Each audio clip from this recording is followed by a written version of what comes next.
Muy buenas tardes, somos estudiantes de la carrera de Psicología de la Universidad Científica del Sur y el día de hoy vamos a entrevistar a la psicóloga clínica Alexandra Gianotti, cuya entrevista tiene el objetivo de conocer cómo a través de su experiencia profesional y clínica se aborda el tema del lenguaje. Le agradecemos mucho por su tiempo y disposición. Le cedo el pase, psicóloga. Mi nombre es Alessandra Gianotti, soy psicóloga, soy licenciada en Psicología por la Universidad de San Martín de Porres. Me dedico a la intervención, a la evaluación, la intervención en el área de comunicación y lenguaje. ¿Sí? Tengo un posgrado en neurodesarrollo y una segunda especialidad en intervención en niños con dificultades de lenguaje. Sí, por la Universidad Nacional Mayor de San Marcos. Y bueno, últimamente, en estos últimos años me he venido desenvolviendo solamente en el área de comunicación y lenguaje. Así que con todo gusto para poderles responder las preguntas que tengan con relación a esta área que está bonita. Muchas gracias. Para continuar tenemos la primera pregunta, que es, según su experiencia clínica, ¿cuáles son los factores biológicos y ambientales más influyentes en la aparición del desarrollo de un trastorno del lenguaje? Ok. Bueno, cuando llega algún niño o adolescente, que es la población con la que yo trabajo, que presenta alguna dificultad en el lenguaje, bueno, lo primero que hacemos es llenar una ficha de datos y tener una entrevista. ¿Sí? En la entrevista se indaga acerca de los antecedentes de la persona. Esto quiere decir que exploramos todo lo que tiene que ver con factores de embarazo, nacimiento, ¿sí? Hay factores como son la prematuridad, por ejemplo, en este aspecto que podrían estar relacionados. Luego también dentro de la historia médica, ¿sí? Del niño o del adolescente, hay algunos cuadros médicos que pueden afectar el desarrollo del lenguaje, neurofibromatosis tipo 1, labio leporino, paladar hendido, todas aquellas dificultades médicas que están relacionadas con el aparato articulatorio, pero también con otros sistemas. Por ejemplo, si ha habido muchas infecciones respiratorias, también es un antecedente importante para poder tomar en consideración infecciones de oído, por ejemplo, u otros detectados en el nacimiento o como producto del embarazo o nacimiento, como parálisis cerebral u otros. También factores que tienen que ver con lo genético, por ejemplo, antecedentes en la familia, ¿sí? De dificultades en el lenguaje, trastornos del lenguaje o trastornos en el neurodesarrollo en familiares, sobre todo familiares cercanos, son importantes para poder darnos una idea de aquellas cosas que podrían estar impactando en esta persona y que sí, definitivamente los ponen en una situación, digamos, de más riesgo de poder tener un trastorno del lenguaje. Y si ellos mismos ya han sido diagnosticados con alguna otra condición, algún trastorno de neurodesarrollo, me refiero, si es que ellos mismos ya tienen un diagnóstico de TDAH, si ya tienen un diagnóstico de discapacidad intelectual, por ejemplo, si tienen un diagnóstico de trastorno del espectro autista, entonces es muy probable que existan unas dificultades de lenguaje. Y luego, algunos otros factores que tienen más que ver con lo ambiental, tienen que ver con el tiempo que pasan con los cuidadores, por ejemplo, el nivel de instrucción que tienen los papás, ¿sí? Porque pues el lenguaje se va desarrollando de acuerdo a los modelos también y al nivel de estimulación que los niños tienen. Entonces sí va a impactar el tiempo que pasan con esas figuras importantes, si es que hay situaciones de violencia, situaciones de riesgo, situaciones ambientales o, digamos, psicosociales alrededor del niño, ¿sí? Por ejemplo, temas de desnutrición, ¿sí? Cositas que tienen que ver con lo social también pueden impactar en el desarrollo de su lenguaje. Okay, muchas gracias. Como segunda pregunta tenemos ¿qué técnicas o estrategias psicológicas y terapéuticas suelen aplicarse para intervenir en pacientes con alteraciones en el lenguaje? En realidad, el tema de intervención va a depender mucho de la evaluación que se hace previamente. ¿Sí? Entonces, cuando hablamos de intervención, la intervención debe ser personalizada al caso de este pequeño en cuestión. No sé si es niño, si es adolescente, si es adulto. ¿Por qué? Porque no todas las estrategias se pueden utilizar con todas las personas. Sí, hay algunas que les benefician más a algunos y otras que les benefician más a otros. En este aspecto tenemos estrategias que son más directas y enfoques más directos que van de frente a poder trabajar una terapia más estructurada acerca de alguno de los componentes del lenguaje, en fonología, en morfosintaxis, semántica o en pragmática. ¿Sí? Pero si es que son niños más pequeños, por ejemplo, o que están en ese proceso de desarrollo, podemos utilizar enfoques un poco más naturalistas, ¿sí? Enfoques más indirectos. En realidad, lo que se busca es que las estrategias que utilicemos ayuden al niño durante la terapia, pero también brindar estrategias que se puedan utilizar fuera de la terapia, en entornos escolares, en entornos familiares, para que esos aprendizajes se puedan generalizar.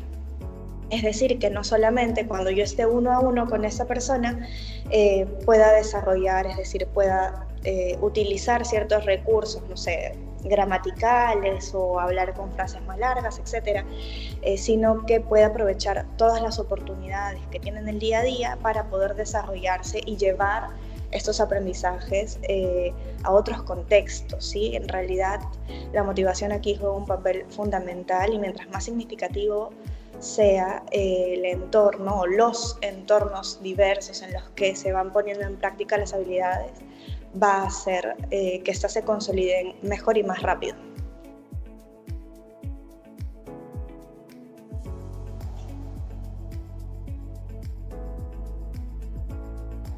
Gracias. Pasa mi compañera.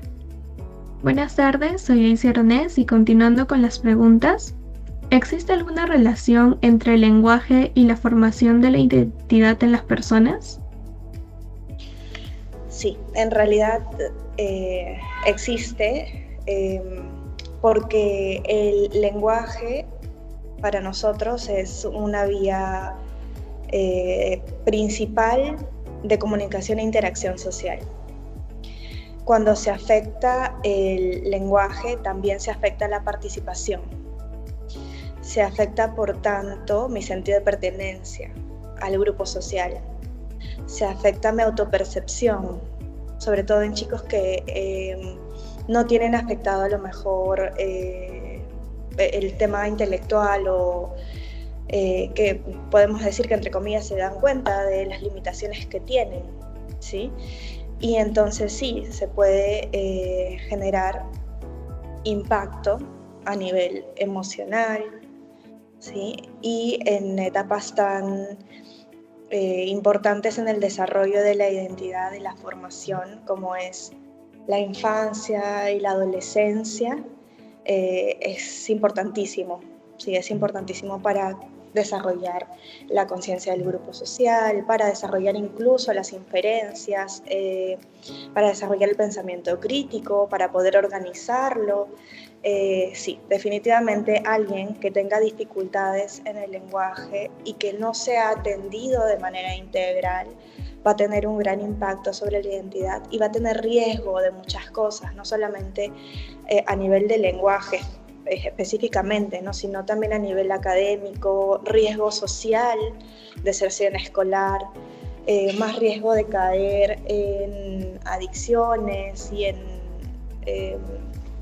cuestiones sociales que pues finalmente nos impactan a todos. Entonces sí, este es un área que se tiene que trabajar apenas uno se da cuenta de que existe ahí un desafío. Ok, muchas gracias. Como siguiente pregunta, ¿qué relación existe entre lenguaje y pensamiento? Ya.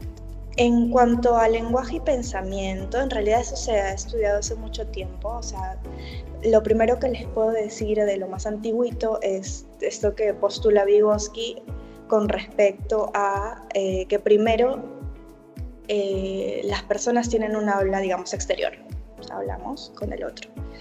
Y luego el niño va interiorizando, ¿sí? Esta forma de hablar y tiene como un habla para sí mismo y luego se interioriza. Y esa interiorización permite también al niño organizarse. ¿Qué queremos decir entonces con esto? Que el lenguaje permitiría que esta habla privada luego se transforme en este lenguaje interior que va a organizar toda la cognición. Es decir, el lenguaje no solamente se conecta con el pensamiento, sí están interrelacionados, pero se conecta con todos los otros procesos cognitivos también, ¿sí? Con la memoria, con la planificación. Y ya más adelante hay otras instituciones que hablan acerca de cómo se interrelacionan estos dos sistemas. La Haya, por ejemplo, hace muy poquito, precisa cómo pensamiento abstracto ayuda también a la comprensión de conceptos y viceversa, ¿no? Nuestra semántica se ve potenciada por esta relación que existe entre el pensamiento y el lenguaje. Entonces, el pensamiento abstracto favorece que nosotros podamos elaborar lingüísticamente de manera más compleja. Y nuestro lenguaje nos permite también organizar esos conceptos de manera que nuestro pensamiento se vea a su vez organizado. Entonces son dos cosas que se van retroalimentando continuamente. Ok, muchas gracias. Bueno, buenas tardes. ¿Usted cómo se definiría el lenguaje desde la perspectiva psicológica? El lenguaje desde la psicología se puede definir como un sistema. Es un sistema definitivamente que es complejo, que es dinámico, permite que representemos ideas, tiene reglas específicas que cambian de idioma en idioma y que incluye varios niveles, incluye la fonética, la fonología, la morfosintaxis, incluye la semántica y la pragmática. Y ya por ese último componente, la pragmática, tenemos que también tener en cuenta que su aprendizaje y su uso dependen de la interacción de varios factores, de factores biológicos, factores cognitivos, factores psicosociales, factores ambientales, y se desarrolla dentro de un contexto, no es independiente, depende de la cultura, de la sociedad, incluso de la historia del lugar donde uno la aprende. Entonces sí, si bien es cierto, el lenguaje parece una capacidad propia del ser humano, pero es propia del ser humano en su contexto, ¿sí? Y a diferencia de otras capacidades del ser humano, esta depende, podríamos decir que de manera definitoria, de su interacción con otros seres humanos. Sin esa interacción con otros seres humanos, el lenguaje no surge. Ok, muchas gracias por su intervención. ¿Considera que las dificultades en el lenguaje pueden afectar la autoestima o la interacción social del paciente? Sí, en realidad cuando conversamos hace un momento acerca del impacto sobre la identidad, tocamos justamente estos temas que tienen que ver con el área emocional, así como me veo yo. La interacción social, yo les diría que sí, pero que depende de cómo, ¿sí? Por ejemplo, en el trastorno del espectro autista, por ejemplo, la interacción social es la que genera de alguna manera este impacto sobre el lenguaje. No sé si me dejo entender.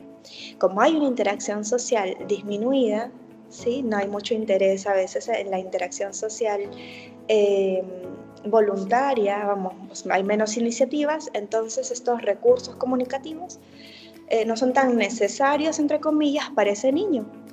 Entonces tendríamos que trabajar interacción, no necesariamente lingüística, con el pequeño para que sobre estas ganas de interactuar crezca una complejidad lingüística. Sin embargo, en otros perfiles, por ejemplo, en un niño con un trastorno del desarrollo del lenguaje que tiene las ganas de interactuar pero que no cuenta con los recursos, tenemos ya ahí un caso completamente distinto, donde tenemos que darle las herramientas para poder lograr eso que él ya esté intentando lograr de manera, digamos, deficitaria, que no puede y que seguramente le genera frustración y que impacta en su autoestima y que impacta en su participación en la sociedad, primero en sus entornos cotidianos, familiares, escolares, pero que después impactará también en su participación social ya como una persona adulta, porque pues los niños no se quedan niños, sino que se convierten en adultos y deben ser adultos que se sepan valiosos e importantes para la sociedad en la que viven. Ok, muchas gracias. Le doy el paso a mi compañero. Bueno, buenas tardes. Mi nombre es Junior Barrientos. Y la siguiente pregunta sería, ¿qué rol juega la familia o el entorno social en la recuperación del lenguaje en pacientes con daño cerebral o trastornos del desarrollo? Gracias, Junior. Mira, el papel que juega la familia y el entorno social es invaluable. De un tiempo acá se ha tomado más conciencia de que la intervención no puede, no debe circunscribirse solamente al consultorio. Es un gran error tener una práctica que no incluye el entorno social y la familia. Las personas que están alrededor del niño la mayor parte del tiempo son quienes deben brindar las oportunidades necesarias con el apoyo del especialista para poder aprovechar los entornos cotidianos en el desarrollo de las capacidades del niño y del adolescente. De hecho, el Ministerio de Educación ya tiene como propuesta que se está implementando el hecho de utilizar el marco del DUA. No sé si conocen el DUA, es el Diseño Universal para el Aprendizaje, y que incluye también el que las oportunidades de aprendizaje puedan llegar a todas las personas. En este caso, nosotros como especialistas también somos responsables de orientar a la comunidad escolar en torno a cómo poder hacer que esa aula que tiene dentro no solamente este niño que tiene alguna dificultad de lenguaje, sino a muchos niños, que esta aula tenga las herramientas para poder atenderlos a todos. Porque la idea no es que a ese niño le den una clase aparte o le adapten después y lo trabajen aparte, sino que se utilicen recursos que beneficien a todos. Eso desde el entorno académico, desde el aula. Y la familia tiene que participar activamente, de todas maneras. O sea, aquí el papel de los cuidadores no lo puede reemplazar nadie. Ellos son quienes están presentes en las rutinas de vestido, alimentación, juego, son mediadores, son los modelos principales. Y entonces también tienen este papel de trabajar esa zona de desarrollo próximo. Y hay que enseñarles cómo hacerlo para que ellos puedan aprovechar, porque si es que ellos los están llevando a terapia, ellos son los primeros interesados en lograr esos objetivos que planteamos de manera conjunta. Aquí ese es el centro, saber que el objetivo no es del profesional, el objetivo del lenguaje, el objetivo de recuperación, no diría recuperación, en realidad de desarrollo del lenguaje al máximo de su potencial, es un objetivo de los padres porque los padres son los principales encargados de velar por el desarrollo de ese niño. Y entonces nosotros entramos a su equipo y el colegio también entra a su equipo, es el equipo de ellos, que ellos forman por su hijo. Y por eso todos tenemos que compartir estrategias similares para poder remar hacia el mismo lado y utilizarlos. Ya tenemos bastante evidencia respecto a el uso de estrategias naturales. De hecho, ahora, sobre todo con algunos trastornos del neurodesarrollo como el autismo, se está utilizando el NDVI, no sé si ustedes están familiarizados, que son las intervenciones conductuales en contextos naturales, ¿ya? Es muy, muy importante tomarlo en consideración porque los chicos se desarrollan mejor utilizando el lenguaje para lo que es, ¿sí? Vamos, comunicación para la vida. Bueno, muchas gracias. Y como última pregunta tenemos, ¿qué avances actuales en la investigación sobre la psicobiología del lenguaje considera usted más relevantes para el futuro de la psicología clínica? En torno a la psicobiología en específico, ya desde hace algún tiempo se vienen haciendo avances muy significativos acerca de la neuroplasticidad. Es algo que vamos viendo de manera más clara conforme van pasando los años, que la neuroplasticidad es algo que mantenemos como seres humanos. Si bien es cierto, hay momentos en los que es mayor, no tenemos, digamos, tope para la rehabilitación, sobre todo en casos de daño cerebral, por ejemplo.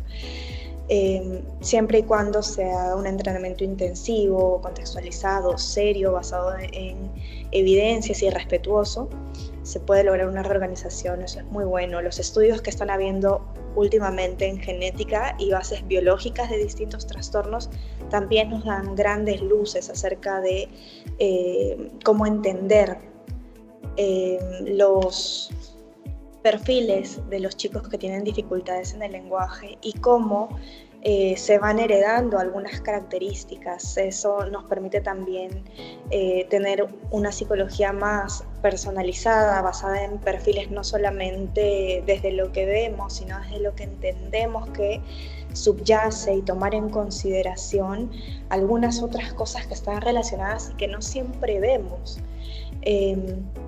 Tenemos también el tema del procesamiento auditivo.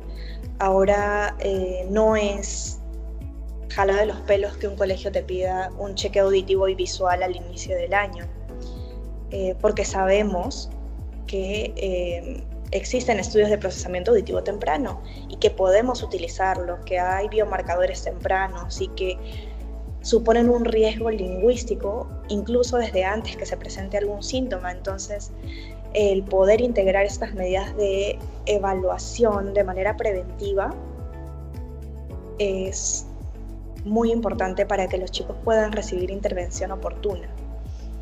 ¿Sí? Tenemos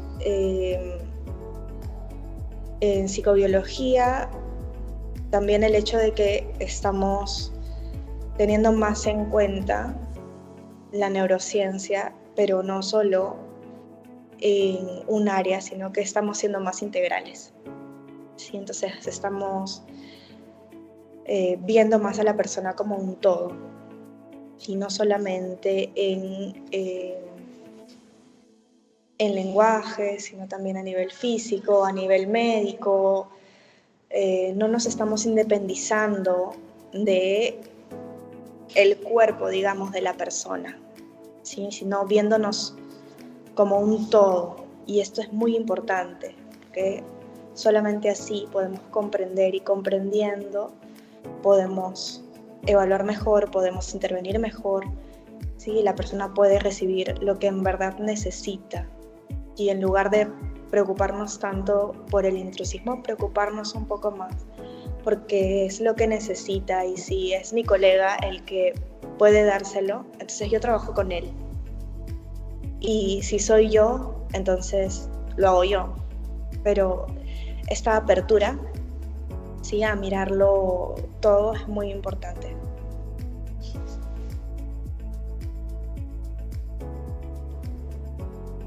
Bien, muchas gracias. Habló sobre un punto sobre un programa sobre educación e integración. ¿Podría decir más sobre eso? Ya.